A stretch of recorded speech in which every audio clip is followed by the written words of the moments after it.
talk to you about what happened yesterday.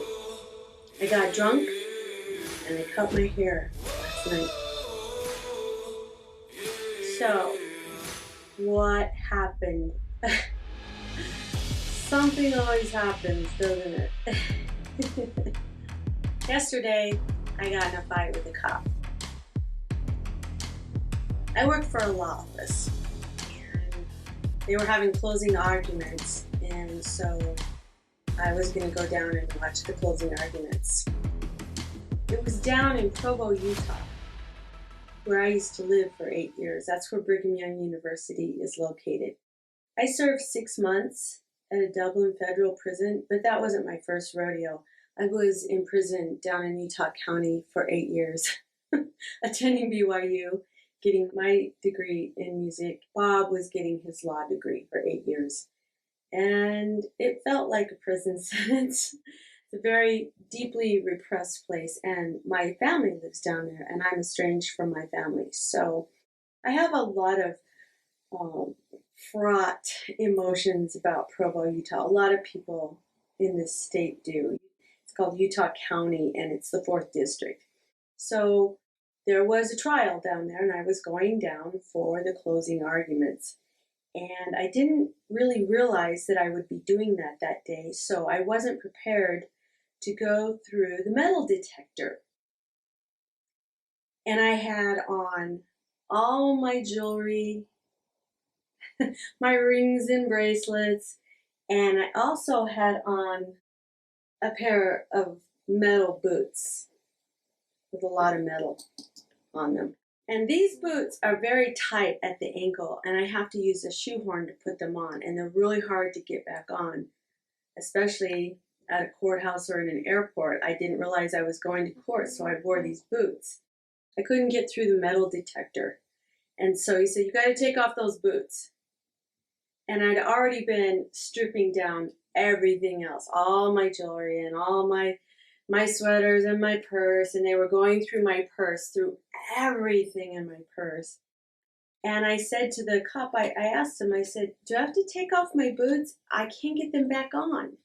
And he said, "You can't come in here if you don't take off your boots." And something inside me just went, I guess I have a problem with authority. I lost my temper and I said, "You're such an asshole." I called him an asshole. And he went like that. And the other cop was like, "Whoa." I was furious. And my husband was there and he was like, "Oh gosh." And he just kind of stood there like a sentinel. He didn't say anything to me. He didn't say anything to him. He just stood there. And I said, "Just go on. Just go on. It's going to take me forever to get dressed again. Just go on. I'll meet you in there." He goes, "Nope, I'm staying here." I must have told him 2 or 3 times, "Go ahead, I'll be there." And he didn't leave. He did not leave. And the cops were like, "We don't have to let you in here." And by then, everything had come out on the other side. My purse was everywhere. I took off my boots and I threw them in the bucket. I just threw them in the bucket. And I called him an asshole again. And I went back through the metal detector. I made it through and I gathered up all my stuff. They had just dumped everything out of my purse everywhere. And I said, "Thanks for keeping us safe, officer." And I left. Trinity. I was so angry, and I was out in the lobby, and it took me 10 minutes to put all my jewelry and put my shoes back on. And by then, the groove in your brain is going round and round and round and round. I tried to calm myself down. I tried to self-soothe. And I've done lots of meditation and I've done lots of therapy, but you never know it. So I sat in that courtroom and it was so boring. There wasn't anything to take my mind off of it. And I just thought about what a jerk he was. And, I don't understand why cops have to make everything so hard. I mean, they forget their purpose is not to harass people, but they're there to keep people safe. And I'm pretty sure I didn't have a bomb in these shoes. Pretty sure. But, here's the thing. he was just doing his job, and he was doing nothing less and nothing more. And he wasn't picking on me, but I was just out of control angry. So we went to lunch, and while we were at lunch, I ate a hamburger, some french fries, a Coke, and I went over to the next door to the Target to find a magazine. And instead, I bought some gummy bears, some Pop Tarts, and some licorice. And I came back, and then I realized, oh crap, I gotta go back through the metal detector. I had to see those guys again. I guess I didn't ever really learn my lessons when my kids were in Little League Baseball. The way that works in small towns is that what comes around goes around, and karma will come back and bite you. If you're mean to somebody's kid because they're a crappy player, that kid will get drafted onto your team the next year. Or if you hate one of those coaches who cheated and got ahead, then you end up coaching their kid the next year. They end up having to take your kid on their team and they won't play your kid. So in Little League Baseball, you learn to calm down and know that everything you do will come back and bite you in the butt if you don't watch your actions. So I had to go back to the metal detector with the same guy. Oh man. Fortunately for me, I took off all my shoes before I got in, and I walked in holding my shoes in my hand, and I put them nicely in the bucket, and I was really chirpy and cheerful to all the other officers, and there was a lot of people trying to get through the line, and he spotted my ass. Oh, yes, he did. And he took my purse. He goes, God, this thing's heavy, and he was getting ready to just tear it apart again. Just tear it apart again because I had pissed him off. But fortunately for me, A, I ignored him, and B, there was a lot of people there, and I was with all my lawyer people. So I was kind of insulated and protected, and I got through without any incidents. But I was still upset about it. I was just so angry at him. In a courtroom, you never take a cell phone or food. You never. And I sat there the whole afternoon, just tearing off my licorice and eating my licorice and eating my Pop-Tarts and putting little gummy bears in my mouth and stuffing my face the whole afternoon. Then, after court was over, we went to dinner and I pounded a beer. One beer. I pounded it. Then I ordered a second beer and I thought, well, I'm in front of all these people. I don't want them to think I'm an alcoholic, so I sipped that beer. Then I ordered the third beer because everybody else was getting a second beer, and I didn't think anybody really noticed, and I pounded that beer too. And then, oh no, we're not done yet. We're not done with my absolutely stellar day. Then I ordered a glass of wine after that. And then I came home and cut my hair. I must have cut 2 or 3 inches off my hair. When I woke up this morning, I was like, well, what happened? I mean, I remember cutting it. I just couldn't believe I cut that much off. I used to have a little bob that was almost down to my chin line. And now I look like a video character, a video girl with punk spike bleach blonde hair. Sticking straight up, it's all spiky. I look like a little video warrior. And I looked at it this morning and I was like, holy cow, I cut all my hair off. And I looked in the back and there weren't any holes. I mean, it was all spiked. So, I guess I gave myself a pretty darn good haircut. It wasn't like my little granddaughter. She cut her hair 3 weeks ago into a rockabilly bangs. They weren't exactly straight. She's 4. I must be a good little hair cutter because even when I'm drunk. And I looked back at the day yesterday and I thought, good grief, Trinity. My anger was inappropriate. Like, that's an understatement. I called that guy an asshole twice. I threw the boots in practically at him. I was angry that he was making me go do all that. And I was disrespectful and snotty as crap. I'm really lucky I didn't get kicked out of the courthouse or arrested. I probably wouldn't have been arrested unless he pushed me. If he had pushed me any more, I probably would have really lost my shit even more and I could have been arrested. It was actually kind of a tense and dangerous time for me. So I asked myself, what was going on, Trinity? And I've had these incidents about every 2 months where I've noticed that I just completely come unglued over something I don't really need to. I mean, it's, again, inappropriate anger.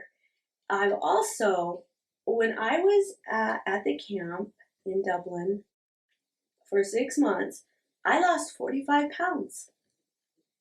And the second I came home, I put it right back on. And every day I tell myself, okay, today is the day I'm going to get this under control, this eating under control. And every time I say that, I end up gaining more weight. So I began to wonder, I seem like I have some symptoms of post traumatic syndrome.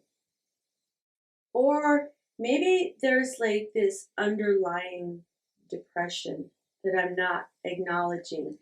I try to stay really chirpy and happy and think positive, and I'm determined that I'm going to make something out of myself. I have lots of ambition and positive thoughts. And yet, there's a couple things that I just can't seem to really get under control. I remember sitting in Davis County Jail the day that they came into the house with all the 30 guys bombed into the house with their helmets and their vests and their semi-automatics, and they just tore through the house and tore through everything. And I remember that Bob was in a wheelchair at that time. He'd hurt his feet, and they carted him away. I didn't know where they were taking him or where he was going. And 12 people surrounded my couch and sat me in the middle of my couch, and 12 of them surrounded me for the Inquisition. And the older man, I guess he was the head of DEA in Salt Lake, he was an older gentleman, very polite and formal, and he said to me, Mrs. Benson, if you will cooperate with us and tell us what we want to know, it will go a lot easier on you. And they were all sitting there like it was an inquisition. It wasn't like an inquisition, it was an inquisition. And I looked at them all, and it's really hard not to contain your terror and your panic, and they do that on purpose. I don't know where I got the courage or the guts, but I conjured it up inside of myself, and I just said, I'm sorry, I'm not going to talk to you until I have a lawyer. And the guy, all of a sudden, his politeness went away, and he said, Booker. And from then on, the party was over. There aren't really any words to describe how inhumane county is, at least in Davis County. I'm sure Metro's just as bad, and people talk about county jails everywhere. They're very vicious places. It's very traumatic to go through the strip searches. The deputies are very hateful. They're not just cold and professional, they're downright hateful, many of them. The facilities are inhumane, the food isn't edible, there's no place to exercise, it's dirty. It's really a horrible, inhumane gulag. And it's very traumatizing. And that's just the beginning. I only stayed one night in county, just one night. Most people can't raise money for bail, and they have to stay there until their trials or until they do a plea deal. Most people have to stay in county or metro until their sentencing. And then they're either sent to state prison or to federal prison. And again, the process again is just horrific. And I remember making a vow to myself in county. I just sat there that night on the cement block thinking, my life is over. It's gone. It's all just blown apart. I didn't know where my sons were. I didn't know where my family was. I felt kidnapped. I made a vow to myself that night. I said, wherever I was at yesterday, I'm going to come back and I'm going to be better than that. I'm going to have more. I'm going to make more money. I'm going to be stronger. I'm going to get more status. I just made this vow to myself that I would recover. That was in 2015 in October. And since then, it's been 3 years. It's been hell. I feel like an ant who climbs straight up the wall of El Capitan in Yosemite. That's how big the mountain has been. When you have a felony and they take everything and they destroy your life, then they label you for life, it's very difficult to find a job. It's easy to find jobs to clean toilets and scrub walls and do hard manual labor. Those jobs are easy to find. But a lot of people who get felonies don't have the mentality or strength for that. It's hard you can't get any kind of professional job, nothing with status. It's very hard to find a place to live. Everybody does background checks. Most homeless people many of them are out there because they have felonies and they're not able to get back on their feet. There's these little phrases that you did your time, you served your time. No, they keep making you serve your time. No matter if you get 6 months or you get 60 years, you're still going to do a lifetime sentence, whether it's 10 or 15. You do a lifetime sentence once you have a felony. And conditions are really rough. And many of you understand exactly what I'm talking about, more so of what I'm talking about. All of you have done a lot more time than I have. I did nothing compared to everybody else. And yet, even with the little bit of time that I've done, I have a lot of unspoken issues that I didn't really know I had. And I thought, I can overcome this. I can overcome this. And I look at what a complete train wreck I was yesterday. Just a complete train wreck. And I kind of am a train wreck still with my weight. I can't seem to get that under control. I'm doing better than I was 2 years ago. I'm doing better than I was 3 years ago or a year ago. But there's still this, I feel broken sometimes. I have always wanted my children to be proud of me. And I want to have a legacy for my grandchild. That's why we were running a weed business in the first place. Bob already had a felony, and he lost his law license. And so this was a great opportunity for us to get back on our feet, to buy a car, to get insurance, to help our kids go through college, to help our kids start businesses, to help pay for our grandbaby to be born. This was a lucrative thing to help us get back on our feet because Bob already had a felony before that. And I wanted my children to be proud of us. And so that was a way for us to get back on our feet. And I still want my children to be proud of me and my grandbabies to be proud of me. But I have this terrible label and this terrible lifetime sentence of having a felony and struggling to get back to feeling like a worthy person, to feel good about myself, to be able to find a place in this world for myself and my family, to be a useful human being.